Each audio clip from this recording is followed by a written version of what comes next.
তিন ব্যক্তির দোয়া ফিরিয়ে দেওয়া হয় না। কয় ব্যক্তির দোয়া? সালাসুন লা তুরাদ্দু দাওয়াতুহুম, তিন শ্রেণী মানুষের দোয়া ফিরিয়ে দেওয়া হয় না। এর ভিতরে এক শ্রেণী হলেন মাজলুম, কারোর জুলুমের শিকার হয়েছে।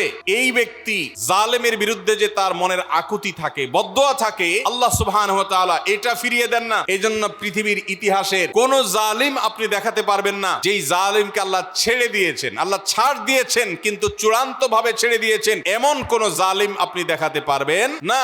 এজন্য ভাই কখনো কোন অবস্থাতে কারো প্রতি আমরা জুলুম করব না। আল্লাহ আমাদেরকে সেটা মানার তৌফিক দান করুন। তাহলে তিন ব্যক্তির দোয়া কবুল হয়, ফেরত দেওয়া হয় না। তার ভিতরে একজন হলো মাজলুম, যার প্রতি আপনি জুলুম করেছেন, সে আপনার বিরুদ্ধে যে বদদোয়া করে, এটা লাগবেই লাগবে, আজ হোক আর 2 দিন পরে হোক। নাম্বার 2, মুসাফির, যে ব্যক্তি সফরে আছে, সফররত অবস্থায় সে যদি দোয়া করে, সেই দোয়া আল্লাহ তাআলা কবুল করেন। 3 নম্বর হলো রোজাদার ব্যক্তি, আসসাইম হাত্তা ইফতির, রোজাদার ব্যক্তি সারাদিন ভর রোজা করলে ইফতার রাগ পর্যন্ত, সারাদিন দোয়া করলে ইফতার রাগ পর্যন্ত তার দোয়া কবুল হয়। এই জন্য রোজা রেখে আমরা বেশি বেশি আল্লাহর কাছে দোয়া করবো ইনশাআল্লাহ। চলতে ফিরতে উঠতে বসতে মনে মনে আল্লাহর সাথে কথা বললেন, চাওয়া দাওয়াকে পেশ করলেন, বাস এটাই হলো দোয়া। এটা হলো আমাদের রমজান মাসের 11 নম্বর আমল, বেশি বেশি দোয়া করা।